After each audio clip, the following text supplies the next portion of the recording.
আসলে মানুষ যা ভাবে আলটিমেটলি জরিপে কিন্তু সেটাই আসে।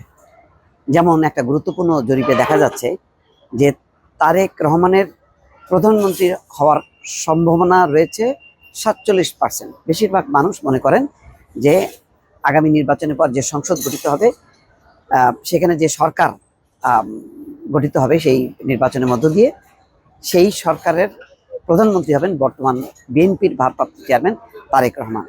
এর পরের যার সম্ভাবনা রয়েছে তিনি হচ্ছেন জামাতের আমির শফিকুর রহমান। প্রথম আলো আর উদ্যোগে একটি জরিপ হয়, সেই জরিপটি করেছে বেসরকারি গবেষণা প্রতিষ্ঠান কিমেকার্স কনসাল্টিং লিমিটেড। জরিপের শিরোনাম গুরুত্বপূর্ণ সামাজিক রাজনৈতিক বিষয়ে জাতীয় জনমত জরিপ 2025। তারা বিভিন্ন বিষয়ের উপরে বর্তমান যে অন্তর্বর্তী সরকারের সফলতা ব্যর্থতা নিয়েও তারা জরিপ করেছে। সেই জরিপে দেখা গেছে যে দুর্নীতি দমন, তারপরে কর্মসংস্থান এবং আইন শৃঙ্খলা পরিস্থিতি নিয়ন্ত্রণে সরকার ব্যর্থ হয়েছে। বেশিরভাগ মানুষ ব্যর্থ বলে মনে করেন। জরিপের একটি গুরুত্বপূর্ণ অন্য একটি ধাপের প্রশ্ন ছিল যে প্রধানমন্ত্রী হওয়ার সম্ভাবনা কার বেশি আপনারা দেখছেন। এই প্রশ্নের জবাবে সবচেয়ে বেশি 47.5% মানুষ বিএনপির ভারপ্রাপ্ত চেয়ারম্যান তারেক রহমানের পক্ষে মত দিয়েছে। গুরুত্বপূর্ণ ব্যাপার হচ্ছে যে সবাই জানেন যে দলের চেয়ারপারসন বেগম খালেদা জিয়া গুরুতর অসুস্থ। তারপরও প্রায় 19% মানুষ মনে করেন যে বেগম খালেদা জিয়া প্রধানমন্ত্রী হতে পারেন। চিন্তা করছেন যে এমন স্বাস্থ্যগত পরিস্থিতির মধ্যেও বেগম খালেদা জিয়ার প্রতি কতটা ভালোবাসা, কতটা আবেগ যে 19%, প্রায় 19% মানুষ মনে করছে যে খালেদা জিয়ার প্রধানমন্ত্রী হওয়ার সম্ভাবনা রয়েছে। আর তারেক রহমান দেখেন এর আগে কখনো তিনি সংসদ নির্বাচনও প্রতিদ্বন্দ্বিতা করেননি, কিন্তু এবার শুধু এমপি নন, রীতিমতো প্রধানমন্ত্রী তিনি হতে পারেন বলে এই জরিপে চলে এসেছে। আসলে এটির অনেকগুলো কারণ আছে। বর্তমানে যেহেতু রাজনীতির একেবারে গতিপথ পাল্টে গেছে। আগে এক সময় আওয়ামী লীগ বিএনপি প্রতিদ্বন্দ্বিতা হতো, বিএনপির সাথে মানে জোটে থাকতো জামাত। কিন্তু এখন যেহেতু আওয়ামী লীগ অনুপস্থিত রাজনীতির মাঠে, এখন জামাত সেই জায়গাটায় এসছে এবং তারা নাটকীয়ভাবে বেশ ভালো অবস্থানে এসছে। এখন ভালো অবস্থান মানে এই না যে সেটা তাদের সেই জনপ্রিয়তাটা বা তাদের সেই ভোট সংখ্যা এমন যেটা বিএনপির মতন জনপ্রিয় প্রতিষ্ঠিত রাজনৈতিক দলকে টপকে যেতে পারে।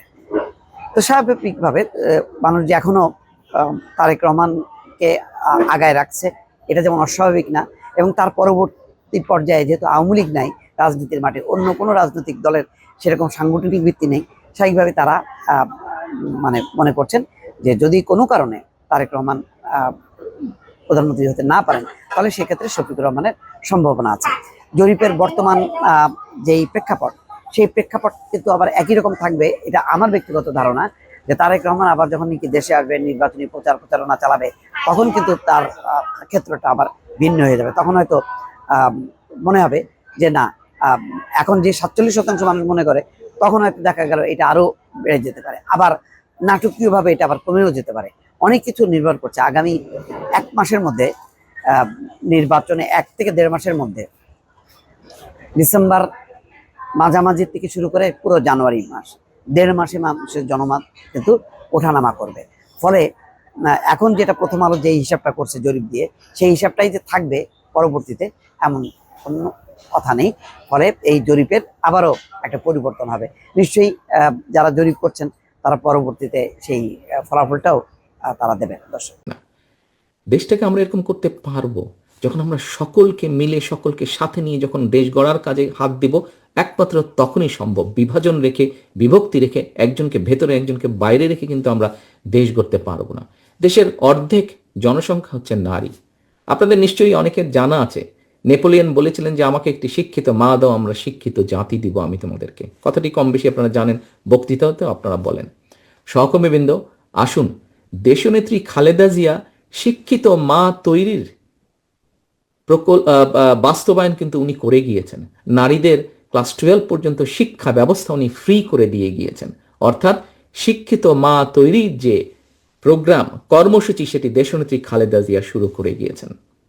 আসুন ইনশাল্লাহ আগামী নির্বাচনে জনগণের সমর্থন নিয়ে বিএনপি সরকার গঠনে সক্ষম হলে আপনাদের আগামী বিএনপি সরকার শুধু শিক্ষিত মাই নয়, একজন শিক্ষিত মায়ের সাথে স্বাবলম্বী মা আমরা গড়ে তুলতে চাই, স্বাবলম্বী মা, স্বাবলম্বী পরিবার গড়ে তুলতে চাই। এবং আমরা যখন সম্ভব হবে আমাদের পক্ষে শিক্ষিত মায়ের পাশাপাশি সেই শিক্ষিত মাকে যখন অর্থনৈতিকভাবে আমরা স্বাবলম্বীভাবে গড়ে তুলতে পারবো, ধীরে ধীরে একটি পরিবার, দুইটি পরিবার, পাঁচটি পরিবার, একটি উপজেলা, একটি জেলা, একটি বিভাগ, সমগ্র বাংলাদেশকে আমরা স্বাবলম্বী করে গড়ে তুলতে সক্ষম হব। প্রিয় সহকর্মীবৃন্দ, আসুন, আপনারা নিশ্চয়ই দেখেছেন কৃষি কার্ড।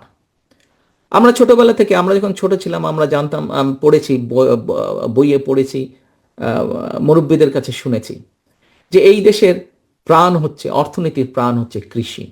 এখনো বহু মানুষ, কোটি কোটি মানুষ কিন্তু কৃষির সাথে, আপনি হয়তো প্রত্যক্ষ বা না হলেও পরোক্ষ না হলেও প্রত্যক্ষ না হলেও কোনো না কোনোভাবে আপনি কৃষির সাথে জড়িত আছেন। অর্থাৎ আমাদের এই যে 20 কোটি মানুষ, 20 কোটি মানুষ প্রতিদিন যে খাবার খাচ্ছে, ভাত হোক, রুটি হোক, সবজি হোক, ডাল হোক, চিনি হোক, যাই হোক না কেন, এটির কোনো না কোনো একটা বিশাল অংশ তো দেশের মধ্যেই উৎপাদন হচ্ছে। এখন এই কৃষকদের কথা কিন্তু আমাদেরকে ভাবতে হবে। কৃষির মধ্যে আপনারা যারা কম বেশি কৃষির সাথে জড়িত আছেন, এবং এখানে কৃষি সাবজেক্টটি খুব সম্ভব ডক্টর মজিদ এখানে উপস্থাপন করেছে, আপনাদেরকে নিশ্চয়ই বলেছে কয়েক ক্যাটাগরির কৃষক আছে দেশে, ক্ষুদ্র, প্রান্তিক, মাঝারি, বৃহৎ কৃষক এরকম আছে। আমাদেরকে এই কৃষকদের পাশে দাঁড়াতে হবে। একজন ক্ষুদ্র বা মাঝারি বা প্রান্তিক কৃষককে যদি আমরা সরকারের তরফ থেকে সহযোগিতা প্রদান করি, সারা জীবন যে সেই সহযোগিতা দিব, নট দ্যাট। হ্যাঁ, আমরা একটা সার্টেন টাইম পর্যন্ত, কিন্তু যখন সহযোগিতাটা পাবে 2 বছর 3 বছরও রেজাল্ট আসবে না, কিন্তু 5 থেকে ইনশাল্লাহ 7 বছরের মধ্যে রেজাল্ট আসবে। আমাদের লক্ষ্য হচ্ছে সেই প্রান্তিক বা ক্ষুদ্র কৃষককে তার অর্থনৈতিক ভিত্তিটাকে মজবুত করা, সে যাতে নিজের পায়ে দাঁড়াতে পারে। একই সাথে কৃষি উৎপাদিত যে দ্রব্যমূল্য, পণ্যগুলো, এগুলোর বিভিন্ন সময় দাম ওঠানামা করে। আমরা যদি কৃষির উৎপাদন বাড়াতে পারি, একই সাথে যদি আমরা এই জিনিসগুলো স্টোরেজ করার উপায় বের করতে পারি, তাহলে একদিকে আমরা নিশ্চিত করতে পারবো কৃষকের অর্থনৈতিক স্বাবলম্বিতা, আরেকদিকে যারা আমরা এগুলা কনজিউম করি, দেশের মানুষ কনজিউম করে, তাদেরকেও মোটামুটিভাবে স্বল্প মূল্যে, ন্যায্য মূল্যে, বরং বলা উচিত স্বল্প মূল্যে না, ন্যায্য মূল্যে আমরা তাদের কাছে, সারা দেশের মানুষের কাছে এই কৃষি উৎপাদিত পণ্যগুলো আমরা তাদের কাছে ছড়িয়ে দিতে পারবো। প্রিয় সহকর্মীবৃন্দ, আপনাদেরকে যে ভিডিওটি আমি দেখিয়েছিলাম, এই ভিডিওতে কি ছিল, আজকে যেহেতু দুর্নীতি বিরোধ দিবস, এই কিভাবে দুর্নীতিতে বিএনপি কিভাবে দেশকে দুর্নীতির করাল গ্রাস থেকে বের করে নিয়ে এসছে প্রতিবার, তার খুব